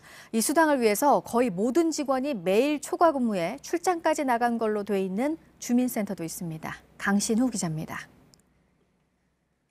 서울 구로구의 한 주민센터 직원들의 최근 2년치 출장비 지급 내역입니다. 대부분의 직원이 한 달에 받을 수 있는 최대치인 26만 원을 받았습니다. 하루 4시간 가까이 매일 출장을 가야 받을 수 있습니다. 야근이나 조근 등 초과 근무 때 주는 식비도 직원 모두가 받을 수 있는 최대치를 타갔습니다. 사실상 거의 모든 직원이 매일 출장에 매일 야근을 한 겁니다. 어떻게 2년 가까이나 그럴 수 있는지 물었습니다. 공무원 같은 경우는 이제 기본급을 올리면은 국민들의 어떤 약간의 반발이랄까 왜 기본급을 오르냐 수당 보전 차원에서 하시는 부분이 있거든요. 허위로 출장을 청구했음을 인정한 겁니다. 야근도 거짓으로 꾸민 경우가 있었습니다. 공장이 갑자기 탁구대를 닦아놓으라는 거예요. 그 야근할 때 탁구 친다고. 그래서 탁구대 닦았던 게 가장 어이가 없었던 것 같아요. 구로구 본청의 다른 과에서도 직원들이 매일 출장을 가고 매일 야근을 한 것으로 돼 있었습니다. 강남구 등 서울의 다른 지자체뿐 아니라 부산과 인천 등 다른 지역에서도 비슷한 행태가 확인됐습니다. 수당을 허위로 타내면 5배의 가산금을 물어야 하지만 잘못된 관행은 사라지지 않고 있습니다. 모든 지자체를 대상으로 수당 지급 실태를 철저히 조사해야 한다는 지적입니다. JTBC 강신호입니다. 네, 분양가 상한제가 민간 아파트에까지 확대가 됐고 관심이 집중되고 있는 어디에 적용을 구체적으로 할지는 이제 모레 결정이 됩니다. 동별로 지정을 하는 이른바 핀셋 규제를 정부가 예고를 했었습니다. 예상보다 더 많은 지역이 포함될 수도 있을 것으로 보입니다. 이희정 기자입니다. 서울 강북권의 한 아파트 단지입니다. 지난 3개월 사이 전용 면적 114.72제곱미터 아파트 시세가 2억 3천만 원이나 올랐습니다. 분양가 상한제 적용이 유력한 지역으로 꼽힙니다. 정부는 오는 6일 분양가 상한제 지역을 결정합니다. 전국 31개 투기 과열지구 중에 동 단위로 핀셋처럼 골라내 우선 적용한다는 겁니다. 서울의 경우 집값 오름세가 18주째 이어지고 상승폭도 큰 만큼 예상보다 더 많은 지역이 포함될 가능성이 있습니다. 일부 몇 개 동만 하겠다 이런 취지로 오해하시는 분도 있는 것 같은데 시장의 안정을 저해하는 가격 상승 우려가 높은 동은 숫자에 관계없이 적극적으로 지정해 나갈 계획입니다. 우선 강남권에선 강남, 송파, 서초, 강동 4곳이 거론됩니다. 강북권인 마포, 용산, 성동, 이른바 마용성 지역도 사정권입니다. 또 재건축 추진 아파트가 많은 영등포와 양천 지역도 후보군입니다. 높은 분양가가 아파트 가격을 끌어올리고 있고 시장 안정을 위해 분양가 상승을 우선적으로 막을 필요가 있다는 게 정부의 판단입니다. 국토연구원은 서울 지역에 상한제가 시행될 경우 연간 1.2%포인트의 집값 하락 효과가 있다고 봤습니다. 과거 노무현 정부 당시에도 상한제 시행으로 집값 상승세를 상당 부분 잡았다는 겁니다. 문제는 분양가를 낮춘 아파트가 나오는 대신 새 아파트 공급이 줄어드는 부작용입니다. 이 경우 집값이 오히려 뛰어 정책 효과가 떨어질 것이란 우려가 나옵니다. JTBC 이희정입니다. 오늘의 핵심 뉴스들을 정리해드리는 아침엔 주요 뉴스입니다. 문재인 대통령과 일본 아베 총리가 아세안 관련 정상회의가 열리고 있는 태국 방콕에서 다시 만났습니다. 지난 6월 말 오사카 G20 정상회의에서 어색한 8초 악수를 나눈 지 넉 달여 만입니다. 두 정상은 이번에는 보다 밝은 얼굴로 인사를 나눴지만 역시 별다른 대화는 하지 않았습니다. 문재인 대통령과 아베 총리는 오늘도 아세안 플러스 한중일 정상회의 등 4차례 다자회의에서 만날 예정인데 수출 규제 문제 등 양국 현안에 대한 깊이 있는 대화는 나누기 어려울 것으로 보입니다. 문희상 국회의장이 마음이 담긴 사죄가 있다면 위안부 문제를 해결할 수 있다고 말했습니다. 일본에서 오늘 열리는 주요 20개국 국회의장 회의를 앞두고 일본 언론과 인터뷰한 내용인데 징용 소송과 관련해서는 피해자 등이 받아들일 만한 지원 법안을 만들었다며 일본 측의 반응을 본 뒤에 제출할지 판단하겠다고 밝혔습니다. 소방 헬기 추락 사고가 발생한 독도 앞바다에서 수습된 2명의 시신이 밤사이 39살 이모 부기장과 45살 서모 정비실장으로 확인됐습니다. 다른 실종자 5명은 아직까지 찾지 못하고 있습니다. 바다에 가라앉은 헬기 동체 안에서 발견됐던 실종자 1명의 시신은 수습 과정에서 유실됐습니다. 미국이 수입 자동차와 부품에 대해 고율의 관세를 부과할지 결정하는 시한이 이달 중순으로 다가온 가운데 우리나라를 대상국에서 제외할 것임을 시사하는 미 상무장관의 발언이 나왔습니다. 한국 등과 좋은 대화를 했다고 말했습니다. 지하철 요금 50원 인상으로 촉발된 칠레 시위 사태가 보름 넘게 계속되고 있습니다. 아시아태평양 경제협력체 에이펙 정상회의까지 취소됐지만 극심한 빈부 격차 등에 대한 칠레 국민들의 반발은 좀처럼 진정되지 않고 있습니다. 도심 광장에서는 17일째 시위가 이어지고 있습니다. 홍콩에 대한 전면적인 통제권을 갖겠다고 중국이 밝힌 이후 지난 주말과 휴일 홍콩의 시위가 격화돼 진영 간의 흉기 공격 사건까지 있었습니다. 대규모 시위가 있고 처음으로 캐리람 홍콩 행정장관과 중국 최고 지도부와의 공식 회동이 모레 있을 예정입니다. 정부가 한일 군사정보보호협정 지소미아 종료를 결정한 것이 위헌이라며 보수단체가 제기한 헌법소원에 대해 헌법재판소가 각하 결정을 내렸습니다. 헌법재판소는 협정 종료 과정에서 법에 규정된 절차를 거치지 않았다고 해서 국민의 기본권을 침해한 것으로 볼 수 없다며 헌법소원 대상이 아니라고 설명했습니다. 한국토지주택공사 LH가 연금형 희망나눔주택 사업을 위해서 주택 매입을 오늘부터 시작합니다. 올해부터 가입 연령이 만 65세 이상에서 60세 이상으로 낮아졌고 가지고 있는 주택 수와 또 주택 가격 등의 제한도 없어졌습니다. 한미 군 당국이 해마다 12월에 실시하던 대규모 연합 공중훈련 비질런트 에이스를 지난해에 이어 올해도 실시하지 않기로 방침을 세운 것으로 알려졌습니다. 대신 12월 중에 지난해 규모의 단독 훈련을 각각 시행해 전투 준비 태세를 점검할 방침입니다. 지금까지 아침엔 주요 뉴스 정리해드렸습니다. 터키와 접경한 시리아 북부 도시 탈 아브야드에서 폭탄 테러가 일어났습니다. 현지 시간 2일 도심의 한 시장에서 자동차에 설치돼 있던 폭발물이 터졌습니다. 민간인을 포함해 13명이 숨지고 수십 명이 다쳤는데요. 이곳은 지난달에 터키군이 시리아 내 쿠르드 민병대를 몰아내고 점령한 곳입니다. 때문에 이번 테러의 배후로 시리아 내 쿠르드 민병대와 터키에서 활동하는 한 무장 조직이 지목됐는데요. 아직 배후를 자처하고 나선 조직은 나타나지 않았습니다. 현지 시간 3일 프랑스 북부 아미엥 지역에선 버스가 쓰러지는 사고가 났습니다. 관광객을 포함해 33명이 다쳐서 병원으로 옮겨졌는데요. 이 중 4명이 위중한 상태입니다. 버스는 파리에서 출발해 런던으로 가던 중이었는데요. 당국이 정확한 사고 경위와 다친 관광객의 국적을 조사하고 있습니다. 온 사방이 뿌였습니다. 현지 시간 3일 대기오염이 최악의 수준으로 치달은 인도의 수도 뉴델리의 모습인데요. 일부 지역에선 초미세먼지 농도가 세제곱미터당 700 마이크로그램을 넘어섰습니다. 한 치 앞이 보이지 않는 상황에 델리 공항에선 30편의 여객기가 회항했는데요. 당국은 비상사태를 선포하고 학교들의 휴교를 명령했습니다.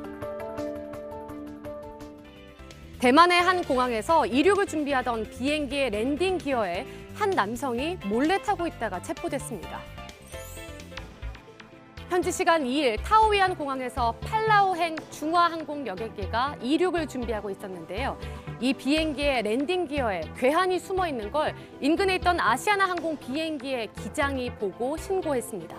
괴한은 공항 경찰을 피해 도망쳤지만 결국 체포됐는데요. 신분증도 출입국 기록도 없는 외국인이었습니다. 이 남성이 누구며 대체 왜 랜딩 기어에 숨어 있었던 건지 공항 경찰이 조사하고 있습니다.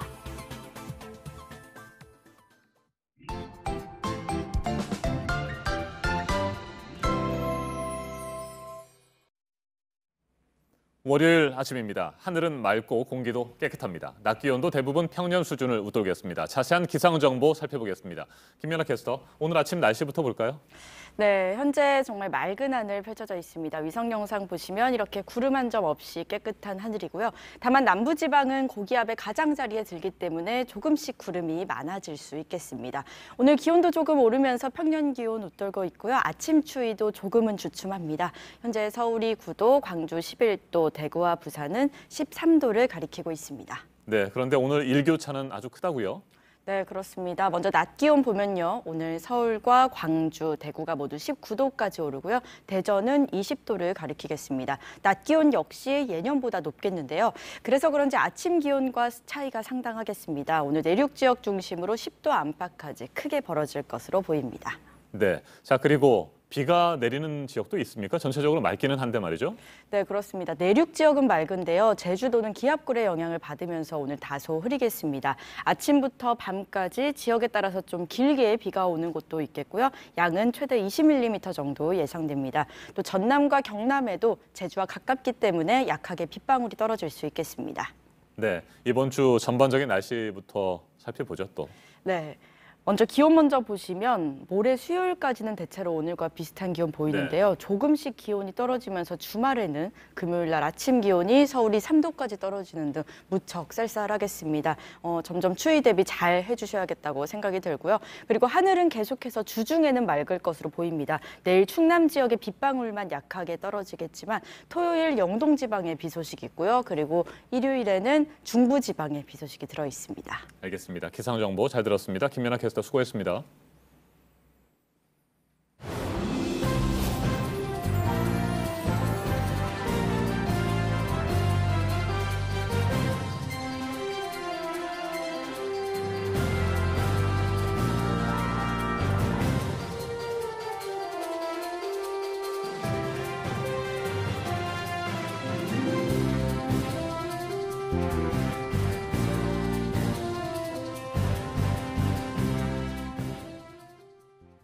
네, 새로 들어온 소식 다시 한번 짚어보도록 하겠습니다.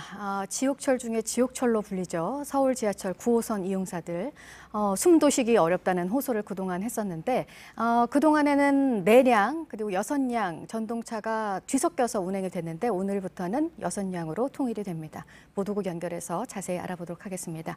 안태훈 기자, 이렇게 6량으로 통일되는 것뿐만 아니라 전동차도 더 늘린다고요? 네, 그렇습니다. 일단 서울시의 발표부터 간단히 좀 말씀드리겠습니다. 오늘부터 전동차의 편성을 6량으로 통일한다라고 조금 전에 밝혔습니다. 또 하루 37편인 9호선의 편성도 이달 말부터는 40편으로 늘리기로 했습니다.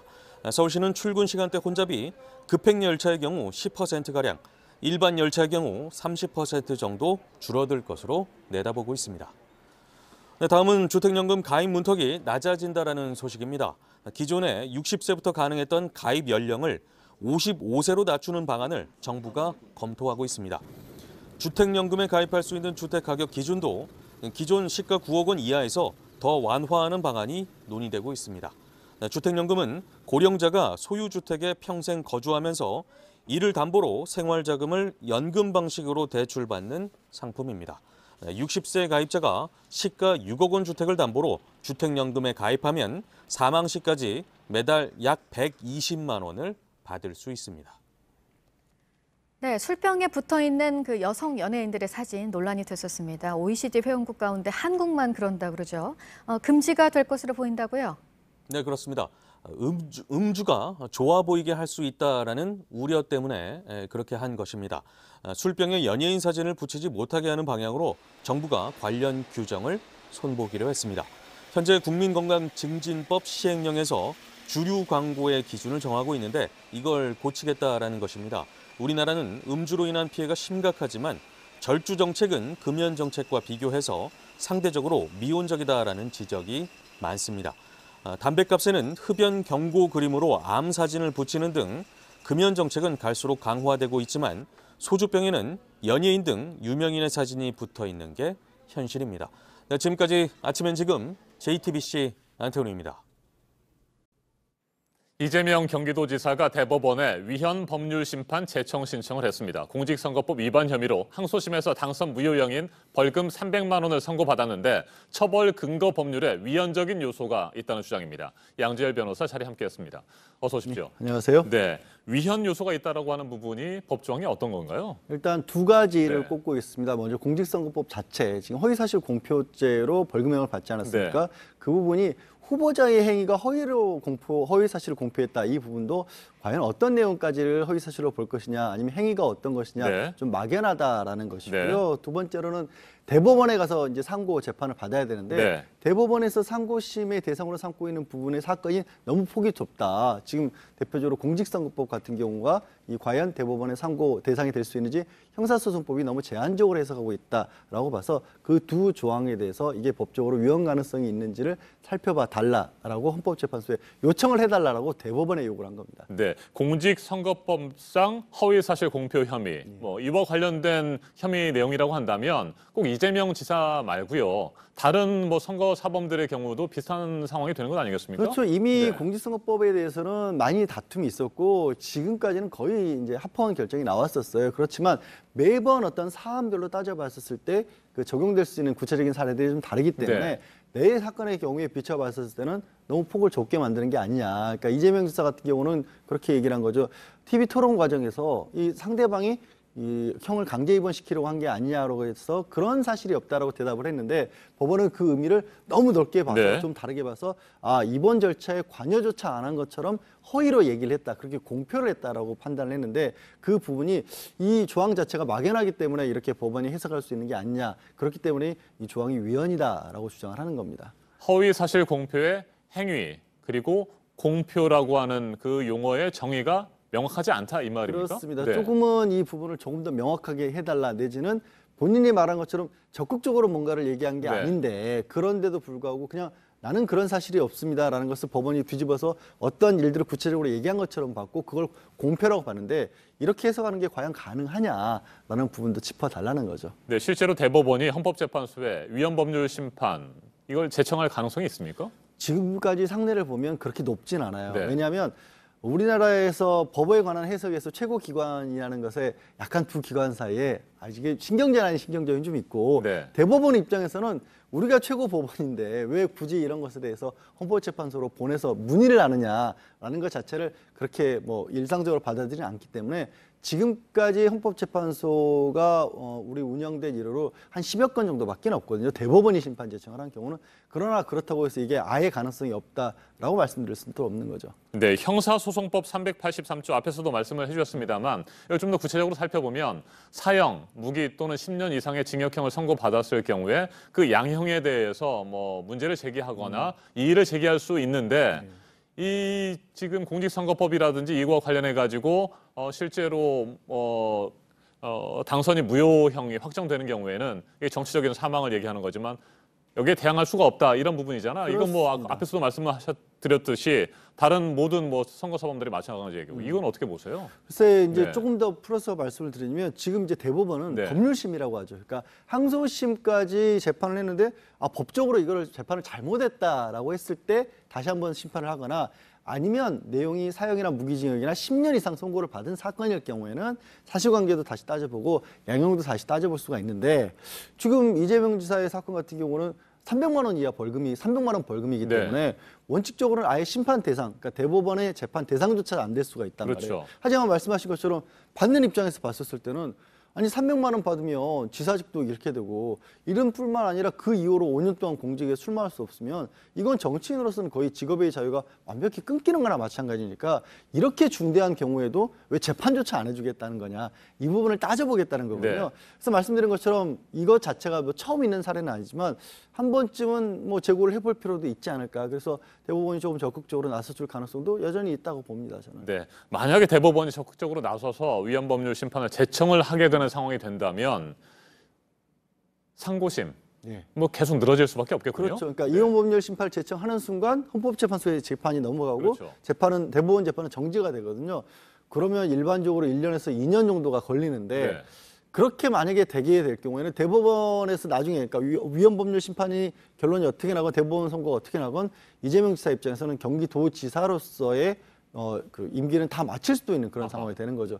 물론 가능성 자체가 그렇게 높다고 볼 수는 없지만 그래서 이제 할 수 없는 것을 할 수 있는 것을 다 해보는 측면도 있지만 동시에 이게 받아들여질 경우에는 정치인으로서 생명은 그만큼 충분히 길어질 수도 있다라는 어떤 이점도 있을 겁니다. 네, 위헌법률 심판을 제청하지 않을 경우에는 12월 안에 상고심의 선고가 나와야 되는 거죠. 보통은 이제 정치적 사건, 특히 선거법 관련 사건은 전체가 6개월 이내에 결론을 내야 한다는 게 원칙이기 때문에 12월 초순 정도면 12월 5일이 법정으로는 선고를 해야 되는 날짜인 건 맞습니다. 네, 상고심이 정상적으로 진행이 된다고 한다면 가장 큰 쟁점은 뭘까요?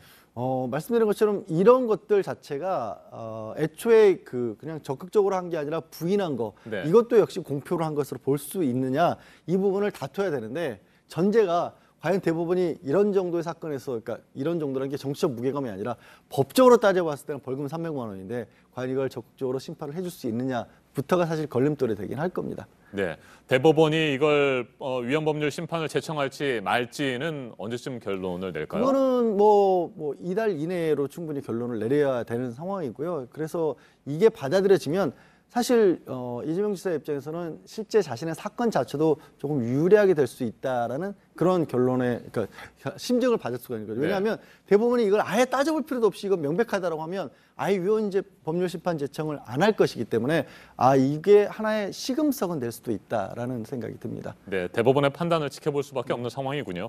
알겠습니다. 지금까지 양지열 변호사였습니다. 말씀 잘 들었습니다. 네, 맞습니다. 산후조리원에서 태어난 지 15일 된 아기를 떨어뜨려 아기 머리뼈가 골절되는 일이 발생했습니다. 그런데도 조리원 측은 별다른 조치를 취하지 않았고 산모에게는 아기가 머리를 책상에 부딪힌 것 같다. 이렇게 거짓말까지 했습니다. 이혜원 기자가 보도합니다. 사고가 난 건 지난 4월입니다. 신생아실에서 간호팀장이 기저귀 교환대에서 한 아기를 들어올리다 옆에 눕혀둔 다른 아기의 속사계가 말려 들어간 겁니다.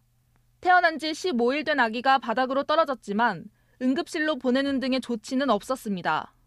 간호팀장은 산모인 A씨에게 아기가 머리를 책상에 부딪힌 것 같다며 같은 건물에 있는 소아과에서 진료를 받아보라고 했습니다. 소아과에서 2번 엑스레이를 찍은 뒤 두개골 골절이 의심된다고 하자 그제야 사실대로 털어놨습니다. 이미 아기가 떨어진 뒤 2시간 반이 지났을 때입니다. 아기를 데려간 대학병원에서는 머리 골절과 외상성 뇌출혈 진단을 내렸습니다. 저는 아기가 발달과 적응이 조금만 늦어도 이거 사건만 없었으면 그냥 늦나 보다 하고 말 텐데 머리를 다쳤다고 했었으니까 그것 때문에 좀 늦는 거 아닌가. 빨리 말을 해서 바로 병원 진료 보고 했으면 더 좋았을 것 같은데. 조리원 측은 잘못을 인정했습니다. 누가 뭐래도 거짓말한 건 잘못이죠. 잘못이에요. 변명할 여지가 없어요. 그래도 여기 안에서 일어나는 일이었기 때문에 또 이번 사고에 대한 책임을 다하겠다고 입장을 전했습니다. 해당 간호팀장은 사고 이후 조리원을 그만뒀습니다. 사건을 수사한 검찰은 간호팀장에게 업무상 과실치상 혐의를 적용해 약식 처분을 내렸습니다. JTBC 이예원입니다.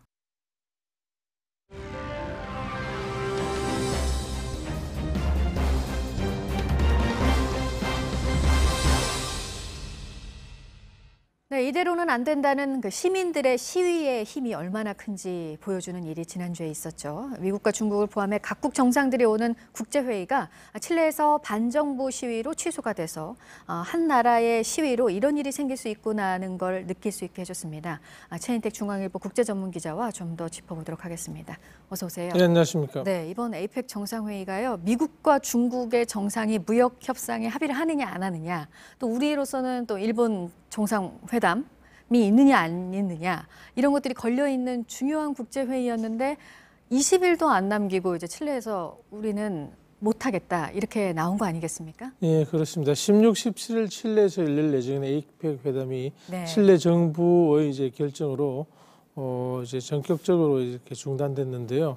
에이펙 회담이 이렇게 이제 그 중단되거나 무산된 거는 지금까지 처음입니다. 네. 게다가 에이펙은 영내에 있는 그 태평양 연안에 있는 이제 거의 대부분의 나라가 모여가지고 서로 이제 그 교육과 뭐 무역 이런 걸 서로 얘기를 하는 그런 자리인데 교류 같은 걸 얘기하는 자리인데 단순하게 얼굴 보는 정도가 아니고 이번에는 말씀받다나 미중 그 경제 협상 그 합의에 대한 이제 서명 이런 게 있기 때문에 굉장히 이제 전 세계적으로 주목을 받는 회담인데 칠레로서도 열리면은 굉장히 이제 그 나라 자체를 홍보할 수 있고 어떤 뭐 주도적인 그 정치적인 국제 정치에서 모습을 보여주는 행사인데도 이렇게 중단했습니다. 120만의 시민이 거리에 몰려서 지금 뭐 정부를 규탄하고 물러나라, 정책 바꾸라 이러고 있는데 도저히 좀 그 통제할 수 있는 상황을 넘어선 거죠. 네, 시작된 게 이제 경제 상황 때문이잖아요. 보니까 물가는 우리랑 비슷한데 임금 수준은 현저히 낮고 그런 상황이라고 그러네요. 예, 그렇습니다.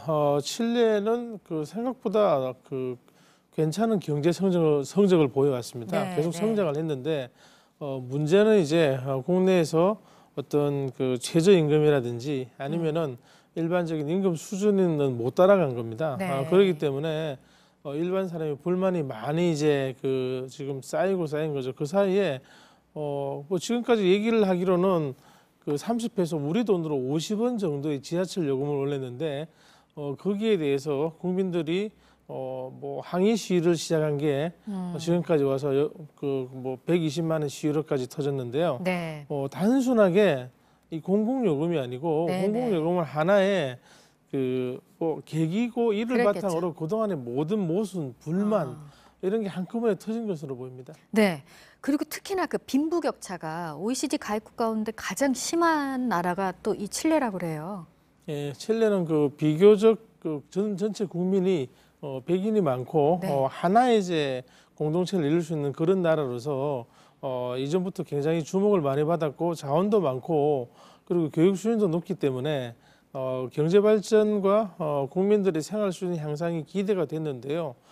경제 숫자로는 잘 발전했다 그러는데 나한테 오는 돈이 없다. 네. 이런 게 이제 국민의 불만이죠. 그리고 또 하나 주목해야 될 게 그 권력을 그 좌우파가 서로 지금까지 주거니 받거니 했다는 겁니다. 네. 지금 세바스찬 그 피나라 대통령은 지난해 이제 그 집권을 했는데요. 이 양반은 그전 5년 전에 또 그 대통령을 4년간 했던 사람입니다. 그렇기 때문에 대통령을 하고 그다음에 좌파의 그 미셸 바첼레트 대통령이 하고 또 우파의 이 양반이 했는데 좌파의 미셸 바첼레트 대통령도 네. 5년을 하고 유엔 여성기구 의장으로 갔다가 5년 뒤에 다시 대통령 임기를 마친 다음에 네. 갔다가 다시 돌아와서 또 집권을 했습니다. 왜냐하면 칠레는 연임은 금지하는데요. 중임은 막지 않기 때문에 잠깐 다른 걸 하고 돌아와서 또 할 수가 있습니다.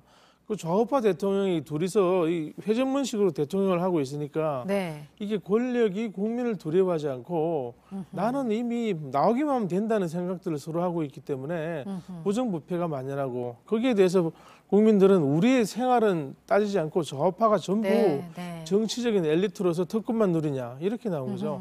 특히 이제 바첼레트 대통령은 지금 이제 유엔에 가 있습니다만은 이 양반은 옛날 그 군사 쿠데타 시절에 군 장성이었던 아버지가 쿠데타에 반대해서 고문당하고 본인도 동독으로 망명 갔다 돌아온 사람입니다. 쉽게 얘기하면 혁명 유전인데 네. 보니까 좌파도 그렇고 우파도 그렇고 전부 특권만 누리더라. 이게 너네들 권력이냐? 국민의 권력이다. 이런 그 불만을 국민들이 터뜨리고 있는 그 묘한 상황이죠. 네, 그러니까 진영과 상관없이 국민들의 생활고는 어느 누구도 해결을 해주지 못했다는 건 것 같습니다. 그렇죠. 그러면 특권과 이제 그 대중의 싸움 그렇게 번지고 있는 것 같습니다. 그러면 지금 칠레 국민들이 최종적으로 원하는 건 뭔가요? 지금 뭐 헌법도 바꿔라, 뭐 국민들이 뭐 더더욱이나 이제 우리들의 표가 더더욱 그 우리들의 그 삶을 위한 정책으로 돌아오는 그런 시스템으로 바꾸자고 그러는데 지금 뭐 헌법 자체가 이제 오래전에 만들어진 거라 지금 시대에 맞는 그리고 이제 국민의 삶을 위한 방향으로 바꾸자고 얘기만 하고 있을 뿐 구체적인 요구는 지금 하나하나 모아 나가는 과정인 것으로 보입니다. 네. 지금 시민들의 이런 격렬한 시위가 일어나고 있는 곳이 이 칠레뿐만이 아닙니다. 중남미에서 그러니까 보면 공통점이 뭐 누가 집권하느냐, 좌파 우파 이런 거 상관없이 이념과 상관없이 일어나는 그러니까 살아야겠다는 생활과 관련된 시위인 것 같아요. 모두가. 네, 그렇습니다. 지금 보면은 그 남미에서 그냥 뭐 괜찮다고 알려진 에콰도르 그리고 이제 온두라스, 네. 뭐 하이티, 페루, 심지어 그 14년간 그 좌파가 집권해온 볼리비아, 그러니까 좌파 우파 따지지 않고 전부 다 이런 시위가 벌어지고 있는 겁니다. 왜냐하면은 권력 자체가 국민을 위해서 봉사하는 권력이 아니고 우리 정파를 위해서 서로 이제 그 힘 뭐 내부적으로나 서로 이제 그 이익을 주고받는 그런 관계가 됐기 때문에 소외받는 국민들이 들고 일어난 것으로 봐야죠. 알겠습니다. 여기까지 듣도록 하겠습니다. 최인택 중앙일보 국제전문기자였습니다. 잘 들었습니다. 네, 어제 휴일 오직 달리기 위해서 3만 명이 넘는 사람들이 모였습니다. 서울에서 열린 JTBC 마라톤 대회 강나연 기자가 그 모습 전합니다. 쌀쌀한 가을 아침 공기를 가르고 설렘과 긴장이 운동장을 가득 채웁니다. 완주만 꼭 해야겠다라는 생각하고 있어요. 30살의 버킷리스트였어요. 저 3번째 뛰는 거라 이제 너무 떨려요. 뛰다 보니까 더 힘들어지는 걸 알아서. 1999년 처음 열린 뒤 20주년을 맞이한 이번 대회는 처음으로 풀코스와 10km 코스를 나눠 각각 잠실과 여의도에서 열렸습니다. 전문 마라토너를 포함해 일반 시민까지 모두 3만 2천 명이 참여했습니다. 42.195km 풀코스에선 에티오피아 선수인 시페라 탐노 아레도가 우승을 차지했습니다. 2시간 5분 29초 만에 결승에 도착하면서 대회 신기록을 7년 만에 갈아치웠습니다. 국내 선수로는 한국전력의 신현수가 2시간 14분 04초로 가장 빨랐습니다. 여자 선수 가운데 1위를 차지한 삼성전자의 이숙정은 도중에 쓰러지면서도 경련이 난 다리를 오핀으로 찔러가며 투혼 끝에 완주해 뜨거운 박수를 받았습니다. 최선을 다해 끝까지 내디딘 모두의 한 걸음 한 걸음이 어떤 기록보다 빛난 하루였습니다. JTBC 강나현입니다.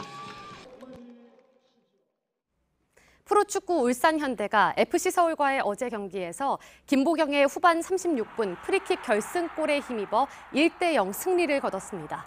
울산은 3연승을 달리며 대구를 2대0으로 이긴 전북과 승점 3점 차를 유지했습니다. 올 시즌 K리그는 이제 2경기만 남았는데 울산이 오는 23일 전북과의 경기에서 이기면 최종전 결과에 상관없이 리그 우승을 확정짓습니다.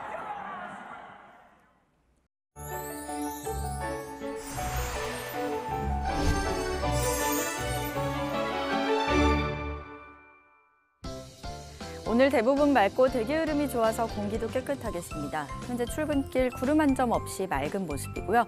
다만 남부지방은 고기압의 가장자리에 들기 때문에 점차 구름이 많아질 것으로 보입니다.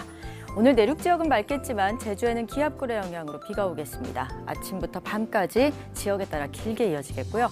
양은 최대 20mm로 예상됩니다. 전남과 경남에도 약하게 빗방울이 떨어질 수 있겠습니다. 오늘 아침 기온과 낮 기온 모두 평년 수준 웃돌겠는데요. 일교차가 커서 옷차림에 신경 쓰셔야겠습니다. 내륙 지역 중심으로 10도 안팎까지 크게 벌어지겠습니다. 오늘 낮 최고 기온은 서울과 광주, 대구가 19도, 대전이 20도까지 오르겠습니다. 북한은 우리나라보다는 기온이 조금 낮겠습니다. 내일은 충남 서해안에 약하게 빗방울이 떨어질 수 있겠고요. 기온은 오늘과 비슷하겠습니다. 주 후반부터는 추위가 강해집니다. 기상정보였습니다. 아침엔 뉴스워치, 오늘 하루 관심을 가지고 지켜봐야 할, 기억해야 할 뉴스 끝으로 정리해드립니다. 문재인 대통령과 일본 아베 총리가 아세안 관련 정상회의가 열리고 있는 태국 방콕에서 다시 만났습니다. 지난 6월 말 오사카 G20 정상회의에서 어색한 8초 악수를 나눈 지 넉 달여 만입니다. 두 정상은 이번에는 보다 밝은 얼굴로 인사를 나눴지만 역시 별다른 대화는 하지 않았습니다. 문재인 대통령과 아베 총리는 오늘도 아세안 플러스 한중일 정상회의 등 4차례 다자회의에서 만날 예정인데 수출 규제 문제 등 양국 현안에 대한 깊이 있는 대화는 나누기 어려울 것으로 보입니다. 오늘 일본에서 열리는 주요 20개국 국회의장 회의에 참석하는 문희상 의장이 앞서 일본 언론과의 인터뷰에서 마음이 담긴 사죄가 있다면 위안부 문제를 해결할 수 있다고 밝혔습니다.